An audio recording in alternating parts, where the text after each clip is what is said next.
There is so much more to bushcraft than making cool things out of sticks. You have trapping and building snares, firelighting, shelter building, woodworking, and so much more. Here are 10 bushcraft and survival tips that you can go out and practice yourself today. The roller spring snare is an ideal snare for small game like rabbits. It doesn't take too long to prepare, and you can even string multiple snares across the stick to increase the chance of catching an animal. There is no trigger system as such. Instead, the snare is triggered by the rolling motion of the horizontal stick when it gets pulled out of the small notches on the vertical uprights. To make the snare, first find a natural game trail that runs between two trees, ideally smaller trees or saplings. Then, cut a stick that is slightly wider than the gap between the two saplings. This stick doesn't need to be too thick. It is just used to keep the snares in place via the snare arm. Decide how high you want the stick to be off the ground. This can be determined by the type of game that you are trying to snare.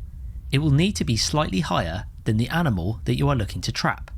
Next, get some cordage to make your snare arm. I am using bright orange 550 paracord for this, but this is only so that you guys can clearly see it in the video. Cut a short length off that is long enough to make a snare loop between the stick and the ground. Then it's time to make the notches on the two trees. Using a knife, I gently cut 2 round saddle notches just over halfway through the diameter of the upright saplings. Any deeper and I risk the sapling snapping. If it's too shallow, the stick won't pinch in place when the snare arm is set.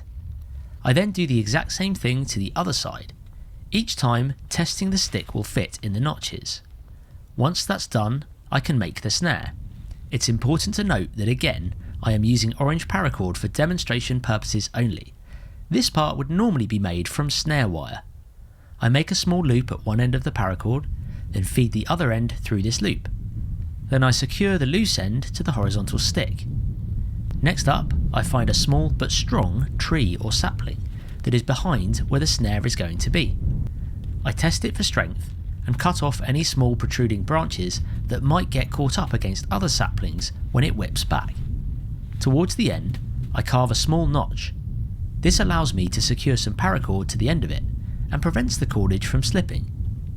Now I bend the stick over to as much tension as I can without it snapping, and I cut the paracord to length. I'll burn any loose ends of the paracord.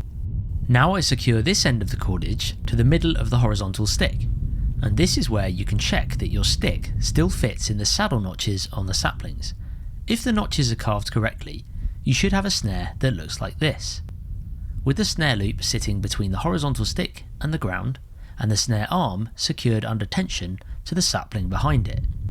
Here you can see the notch on the tension stick holding that paracord in place.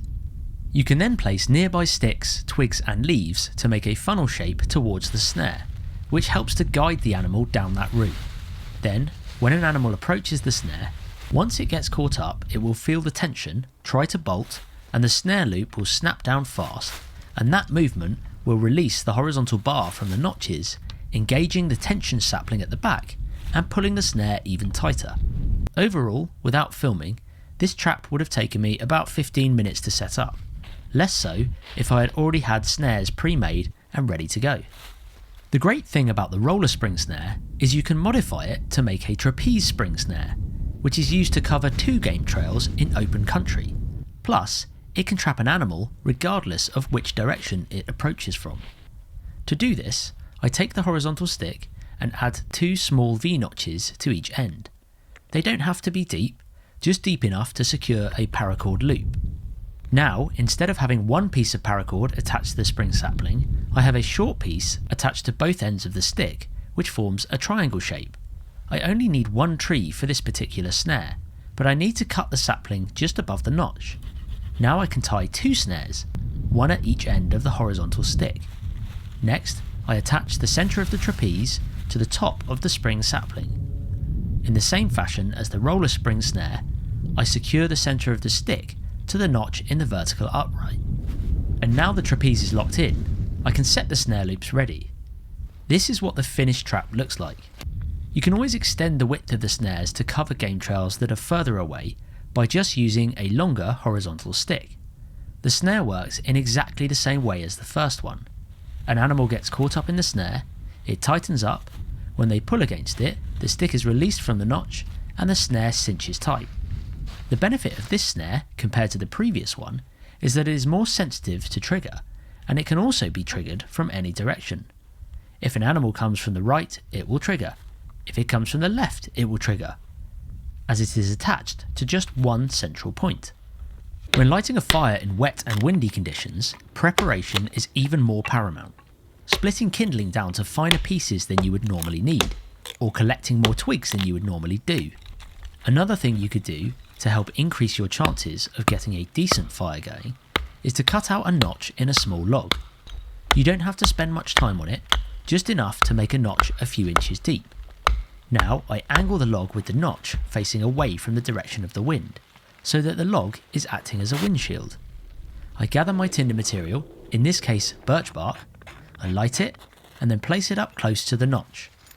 Now I build my fire up against the notch and let it grow. Essentially, the log is preventing the wind from putting the fire out, whilst the notch is allowing the heat to build up more, whilst also letting the flame creep straight up to the kindling above. I continue to add sticks and build the fire up as much as I can to the point where it will burn self-sufficiently without me having to add too much more kindling. The great thing is that providing the log you use to make the notch is dead and relatively dry, it will also eventually catch fire and burn for a long while, saving you time on adding more wood to your fire. One of the most simple methods of hanging a pot over a fire is just a simple stick with a spike on the end. Pushing that into the ground and hanging the pot or billy can from the other end to heat it up over the fire. It's really simple and it does the job. But there's another thing you can do to make it much more adjustable to suit the height of the fire that you have made. Cut a stick and put a small point on the end of it. On the other end, take off some of the wood to taper it, and then cut a small notch just a few inches from the end. This notch is what will help keep the bail of your pot or billy can in place and stop it from sliding down the stick. Now push the pointed end of the stick into the ground a few feet away from the fire, as you would normally do when making a pot hanger like this. At this point, you can add your billy can onto the notch stick and let it rest over the fire. Generally I leave it at that and let the pot boil. But what if your fire burns down quite quickly and the pot is too far from the flames, making it take a lot longer to boil? To make this simple pot hanger adjustable, you can add a log at the base of the stick to anchor it in place and prevent it from pulling out of the ground. Then get a slightly larger log 4 to 6 inches in diameter and place this underneath the pot hanger stick. Now you can adjust the height of your pot hanger by simply rolling the log back towards the base of the horizontal stick, and it will raise your pot higher. When the flames start to burn down, you can lower the pot by rolling the log closer to the fire. The great thing about this method is the logs you use to raise and lower the pot hanger are just firewood logs anyway, so once you're done, you can split the logs up and you have yourself some extra firewood. A great project that I believe everyone who likes bushcraft should give a go at is the tri-stick. The idea was popularised by the late Mors Kahansky, a Canadian wilderness bushcraft instructor who helped to put bushcraft on the map and popularised the topic through his vast years of experience. The idea of the tri-stick is to practice different cutting, slicing and carving techniques with your knife. Whenever I get a new bushcraft knife, a tri-stick is often one of the first things I will make to test how effective the knife is. Once I've made a tri-stick, I will generally get a good idea of whether I'm going to light the knife or not. The stick itself can be as long as you like, but I tend to make it about 3/4 of a metre or around the length of your arm from your hand to your armpit. Ideally, it needs to be as straight as possible and free of any knots. The first thing I do is to practice bevelling the end of the stick. This involves making very small slice cuts towards the end of the stick at 45-degree angles to round off the end. I use my thumb behind my knife to give it extra support. Bevelling sticks is a good skill to practice, as you can apply it when making wood stakes for tent pegs or support sticks for a fire reflector. By bevelling the stick, when you then go to hit it with a mallet or the back of your axe, it will prevent it from mushrooming out and splitting the end of the peg. Now I start to work down the stick, practicing different techniques and knife skills. You can do this in any order. The next technique I'm trying here is a diameter reduction. This is the practice of removing material from the wood to reduce the overall diameter of it. A good real-world example of why you would do this is making wood toggles, the handle of a wood mallet, or a hobo handline for where you need to wrap some sort of cordage around them. I make 2 parallel cuts around the stick to create the reduced section. Then I make a number of slice cuts between the 2 parallel cuts to remove the material around the diameter of the wood. Each time I make the slice cuts, I do a stop cut to finish removing the material. I keep doing this around the stick until I get it to the diameter that I want. The next thing I make is a square notch. This is a simple notch made in a similar fashion to the diameter reduction. I make 2 parallel cuts and remove the material in between them. A square notch is used when lashing 2 pieces of wood at right angles to each other or perpendicular to each other. Moving down from the square notch, I make a bird beak notch. I forgot to press record on the beginning of this section, but I make it again on a different item later in the video. Essentially, I made 2 cuts with a cross and then began removing material in a diagonal fashion towards the stop cuts. Each time I try to undercut the beak section to give the bale of your pot something to sit on. The next notch to practice is the saddle notch, which I used earlier when making the roller spring snare. For this I make 2 parallel cuts, this time at 45-degree angles. I then slice away the material in between the parallel cuts, just like with the square notch, except this time I remove more material from the middle of the notch to create a saddle shape. A saddle notch can be used to securely join 2 sticks together of the same diameter. It is also used in making notches for log cabins, however, this tends to be done with an axe, but it's still a great notch to practice. Following this, I tend to make a V-notch, done in a similar way, but with the parallel cuts closer together, and this time the slice cuts need to cut deeper into the wood. You will have already seen me make a V-notch earlier in the video when making the snares and traps. It's a really common notch to make, in fact probably the most used notch that I make. You will notice that the majority of these notches are made with my thumbs supporting the spine of the knife. This makes it much safer to use, gives me less chance of the knife slipping and causing an injury, and it just gives me much more control when making the cuts. The last notch I tend to practice is a dovetail socket. This is essentially a base for where another stick with a dovetail notch would sit. You could even do a dovetail notch and then a dovetail socket below it. It's 2 diagonal cuts with the material removed between them. I could then make a dovetail pin on another stick to fit inside the socket, but I will do this in a separate video. Next up, I make a square mortise with my knife tip. To begin with, I make a parallel section and remove about 3/4 of the material between the cuts. Next, using the tip of my knife, I mark out a small square section by gently pushing the knife into each corner of the square. Then I continue to prise out the material inside the square. It's worth noting that I am using a relatively green stick here, and this particular notch is much better on a stick that is well seasoned. You can see that the fibres in the wood are tearing and splitting instead of coming out in one piece. Eventually, my knife tip will come through the other side, creating a hole. Not going to lie, this is a pretty poor example, but the technique itself is what I'm trying to focus on. This particular skill would be used to create an attachment hole for a bird snare perch in a small game trap. It could also be used to create square holes for lashings. For the final part of the stick, you can either taper the rest of the material down to make a point for use in tent stakes or pot hangers, or you can make a root stripper. To do this, remove the material on both sides of the round stick to create a tapered flat point. Then, at the tip of this point, I gently push the blade of my knife in up to where the grind finishes. I make sure to do this at a 45-degree angle. I continue to do this until 2 cuts meet and the material starts to fall away. Eventually, this will create a small V-notch. This notch can be used to pin down tree roots, and then you can pull the root through the notch, which removes the outer bark from the root. Ideal for when trying to make cordage from tree roots.